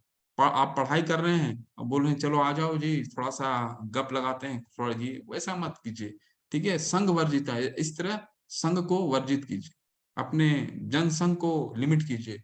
निर्वैर, इसके मतलब वो जो भगवान से द्वेष नहीं करता, जैसे कई हैं, प्रहलाद महाराज हो गए, ठीक है, तो वो कभी द्वेष नहीं करते। तो और यहाँ सब हमने कवर कर लिया, स मामेति पांडव। तो अब हम अंत हो गया हमारा अध्याय का, थोड़ा सा इसका हमारा है, तो भगवान कृष्ण के प्रति अविभाजित भक्ति सेवा कैसे शुरू करें? तो आप सबसे वही निवेदन है, सब प्रार्थना करते हैं कि एक एक माला सुबह जरूर कीजिए, ठीक है, क्योंकि भगवान ने बताया है कि कैसे हमें कार्य करना है। जो अनन्य भक्ति करनी है, तो अनन्य भक्ति का सबसे पहला शुरुआत क्या है कि एक माला जरूर कीजिए, ठीक है। हरे कृष्ण कृष्ण कृष्ण हरे हरे, हरे राम राम राम हरे हरे।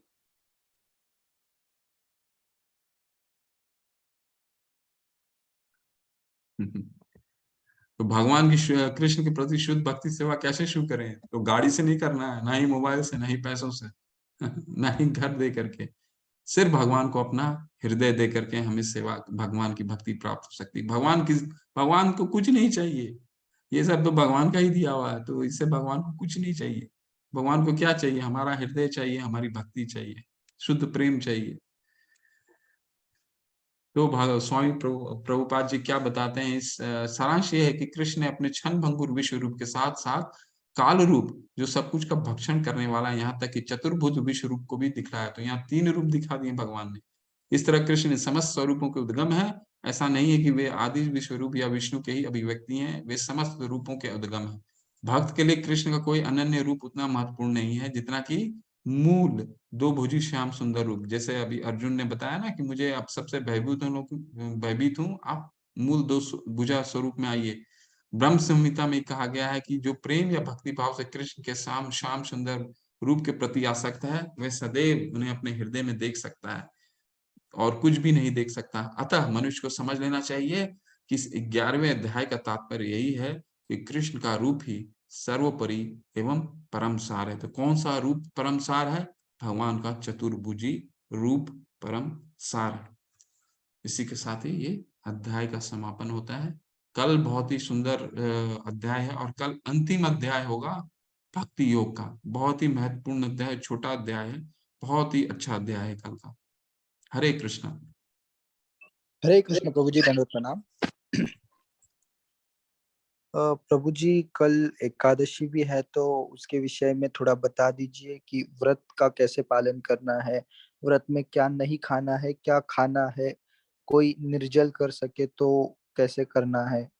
देखिए, निर्जल की अगर शक्ति, देखिए निर्जल प्रभुपाद जी भी जब आपकी शक्ति हो तभी निर्जल कीजिए, क्योंकि प्रभुपाद जी भी ऐसा हुआ था कि उनके कई भक्त निर्जल किए थे, तो वो शाम तक एकदम एनर्जी उनका लूज हो गया और बेहोश हो गए थे। तो प्रभुपाद जी ने उन्होंने डांट लगाई कि तुमने ऐसा क्यों किया?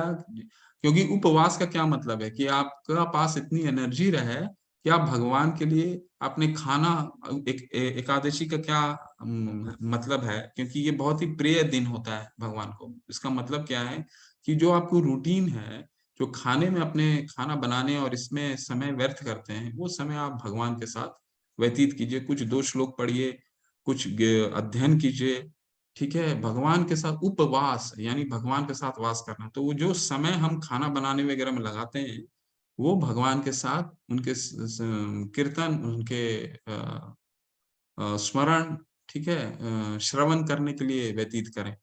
क्या खाना है? निर्जल तो मैं नहीं बोलूंगा, अगर आप लोग छात्र हैं तो इसे मत कीजिए, और क्योंकि निर्जल एक, उसके लिए शक्ति की जरूरत पड़ती है, तो फलाहार कीजिए। ग्रेन को अवॉइड कीजिए। ग्रेन्स में क्या है? ऑल ग्रेन्स, मतलब राइस, दाल, पल्सेस, हाँ ठीक है, और चपाती, जितना भी ग्रेन्स है वो उसको अवॉइड कीजिए। आप फ्रूट्स खा सकते हैं, और साबूदाना के जो आप खिचड़ी खाते हैं वो खा सकते हैं, भोग लगा के अर्पित कीजिए।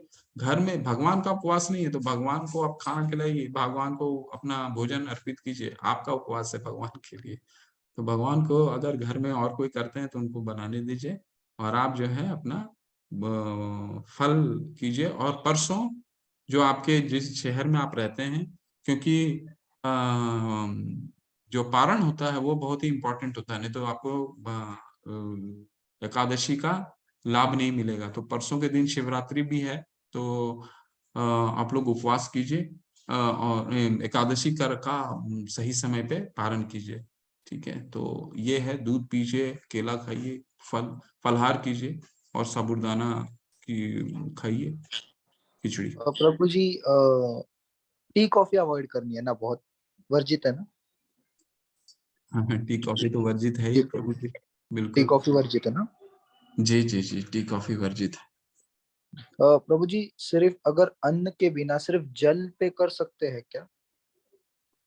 हाँ, कर सकते हैं, बिल्कुल सिर्फ कर सकते जल, जल पे हैं, कर जल पे कर सकते हैं। सकते हैं, और हाँ हाँ बिल्कुल कर सकते हैं। जल, निर्जल, फलहार, ये 3 चीज से आप कर सकते हैं, बिल्कुल कर जी सकते हैं। प्रभु जी। आपकी आपके जिस तरह का मेरे से तो कभी नहीं होता है, क्योंकि हम लोग काम पे निकल जाते तो मुश्किल हो जाता है, तो हम लोग, मैं फलाहारी करता हूँ। ठीक जी है, तो आपकी आपकी प्रभु जी जैसा फास्ट ब्रेकिंग क्या होता है प्रभु जी, कैसे करते हो?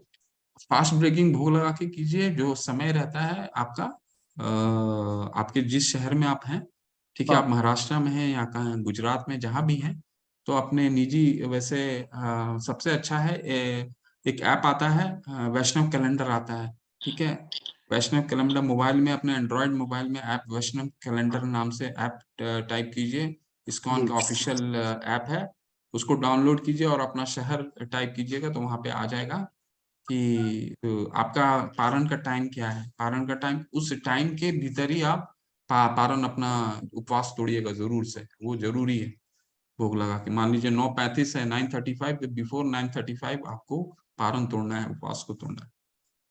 प्रभु जी मतलब टाइमिंग के पहले उपवास को जी तोड़ना है जी ना। जी, ना हाँ, जैसे जैसे कलकत्ता में है 6:10 से लेकर के 9:55 तक, तो 6:10 से 9:55 में हमें उपवास तोड़ देना है, जी पारण प्रभु कर जी। लेना है। उसके बाद अ, नहीं, उससे पहले नहीं, यही टाइम के बीच में। प्रभु जी उसके पहले अगर उसके बाद अगर होता है तो मतलब क्या नहीं होता नहीं है? नहीं नहीं नहीं, वो फिर आपका मुहूर्त चला गया ना। जी प्रभु पा, जी, हाँ पा, मुहूर्त का एकाद महत्व। हाँ, एकादशी का आपको फल नहीं मिलेगा, तो आपको पारण का एकदम, हाँ, सटीक ध्यान रखना है। बिल्कुल सटीक ध्यान रखना है, उसको पालन जी। करना है। जी प्रभु जी। प्रभु जी प्रश्न ले लेते हैं ना। हम्म। जी प्रभु। हरे कृष्ण सभी को, अगर किसी का भी कोई प्रश्न है तो चैट बॉक्स में डाल दीजिए या हैंड रेस कर दीजिए। प्रभु जी रश्मि माता जी का प्रश्न है, हरे कृष्णा, ये तो समझ में आ गया कि भगवान ने विराट रूप क्यों दिखाया अर्जुन को, लेकिन अर्जुन को फ्यूचर में क्या होने वाला है ये क्यों नहीं बता दिया, कि कौन जीतेगा और किसकी किसकी मृत्यु होगी। ऐसा कहा जाता है कि कर्म करो, आगे फ्यूचर में क्या होने वाला है ये मत सोचो। तो ये कंफ्यूजन है कि आगे फ्यूचर में क्या होने वाला है ये क्यों बता दिया भगवान ने। प्रभु जी बहुत बहुत अच्छा इंटरेस्टिंग प्रश्न है क्वेश्चन है। रश्मि माता जी। बहुत वो अच्छा प्रश्न है। हाँ माता जी, एक्चुअली अर्जुन कंफ्यूज थे ना, कि मैं इनको इनको मार करके, पहला पहला अध्याय याद कीजिए, जब उनको कह रहे कि इनको मार करके मुझे मुझे तो, एक तो वो कह रहे हैं कि पाप लगेगा, ठीक है, दूसरा पहला बोले थे कि इन रिश्तेदारों को मैं कैसे मार सकता हूँ, और फिर बोले थे पाप लगेगा। तो भगवान 10वें अध्याय 11वें अध्याय में बता दिए उनको कि जिसको तुम सोच रहे हो पाप लगेगा, और जिसको तुमने सोचा है कि इनको कैसे होगा, तो वो ये तो मर चुके हैं, क्योंकि अपना भगवान ने सारा रूप दिखा दिया उनको, काल रूप भी दिखा दिया। कहने का तात्पर्य ये है कि तुम जिसके लिए शोक कर रहे हो, उनका भविष्य तुम नहीं जानते हो, तो मैं तुमको दिखा दिया, ताकि तुम निश्चिंत हो जाओ कि उनकी गति क्या होने वाली है। तो भगवान एक तरह से अर्जुन को कन्विंस कर रहे हैं, और उनके माध्यम से हमें कन्विंस कर रहे हैं कि हमें किसी चीज के लिए चिंतित चिंतित क्यों होना है। हम बहुत चिंतित रहते हैं ना इस चीज के लिए, तो वो हमारे हाथ में नहीं है जिस चीज के लिए चिंतित हम रहते हैं।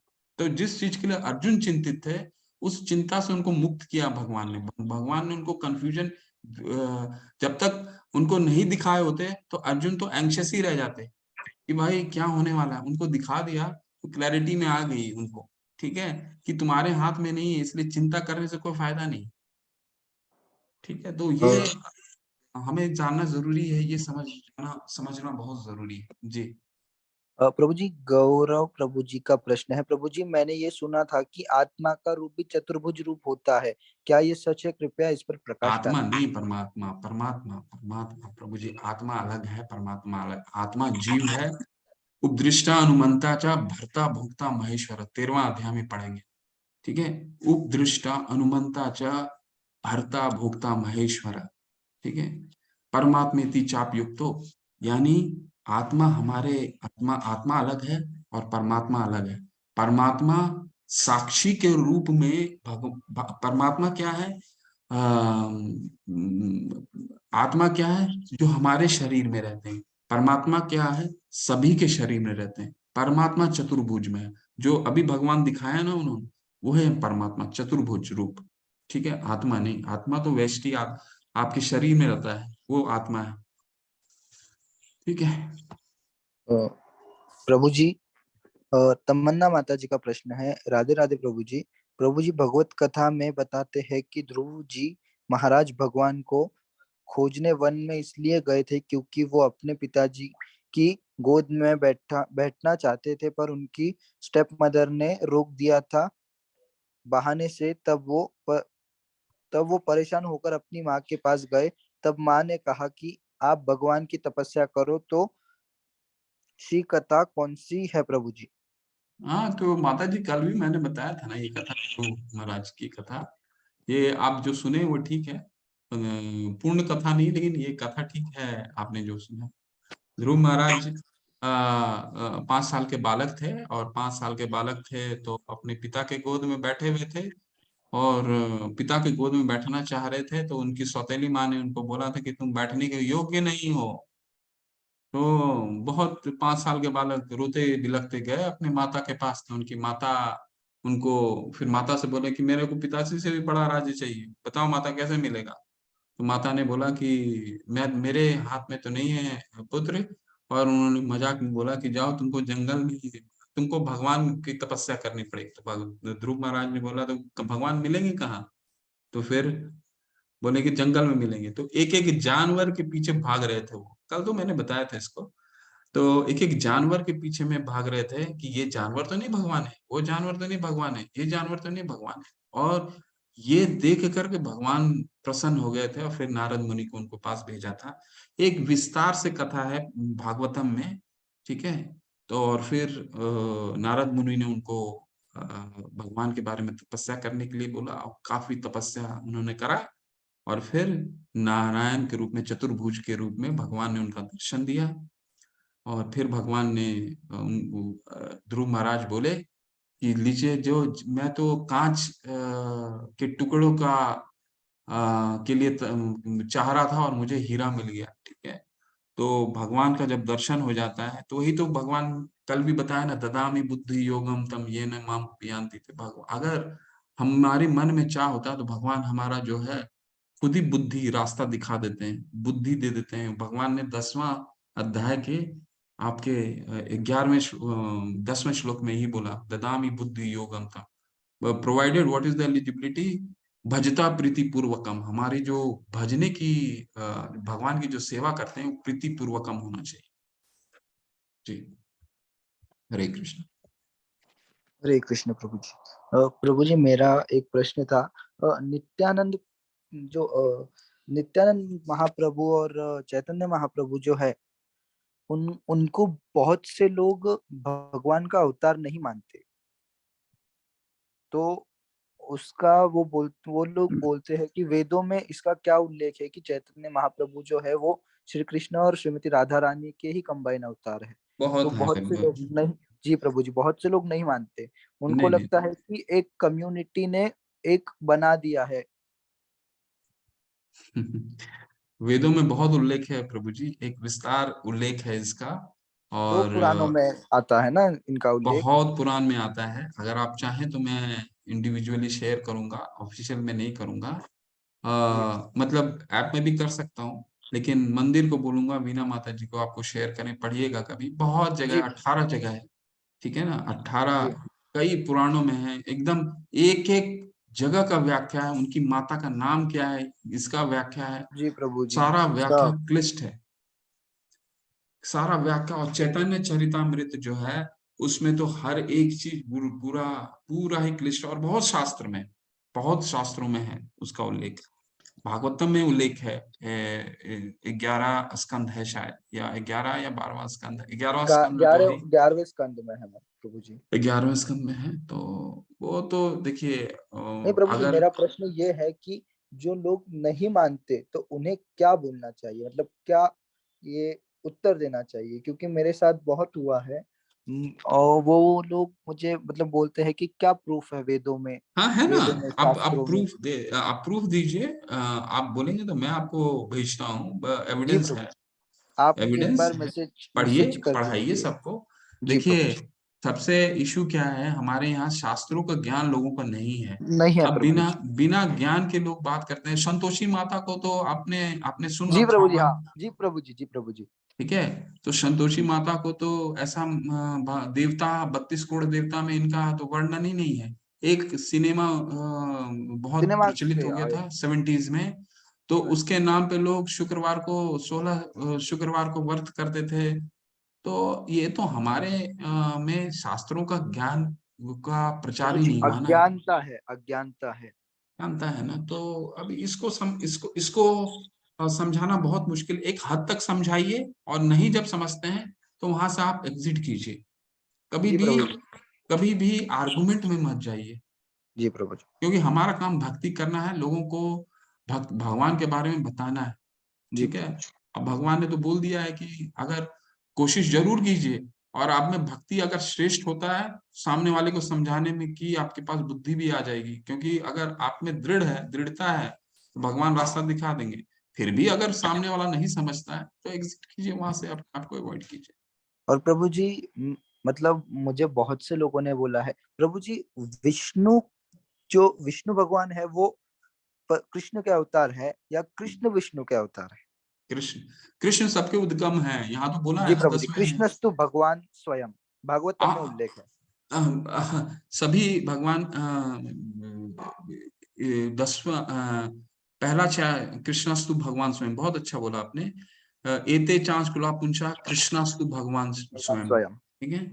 इंद्रियारि व्याकुलम लोकम मृडयंती युगे युगे, तीसरा, फर्स्ट कैंटो, फर्स्ट तीसरा कैंटो। चैप्टर, 27वां श्लोक, प्रभु जी, 27 की ब्रह्म 28वां। संहिता के, ब्रह्म संहिता के 5वें अध्याय का पहला श्लोक भी यही है, ईश्वर परम कृष्ण सच्चिदानंद विग्रह, अनादिर आदिर गोविंद सर्व कारण कारण। हाँ हाँ, बिल्कुल बिल्कुल जी बिल्कुल, आप प्रभु बहुत जी। अच्छा बोले कि कृष्ण ही भगवान है, सबके स्रोत हैं। तो ये हर जगह इसका वर्णन है। और 10वां, आज कल ही तो हमने पढ़ा, अहम सर्वस्व प्रभु मत्त सर्वम प्रवर्तते इति मता जी भजन्ते प्रभु जी, भक्ता प्रभु ने माम।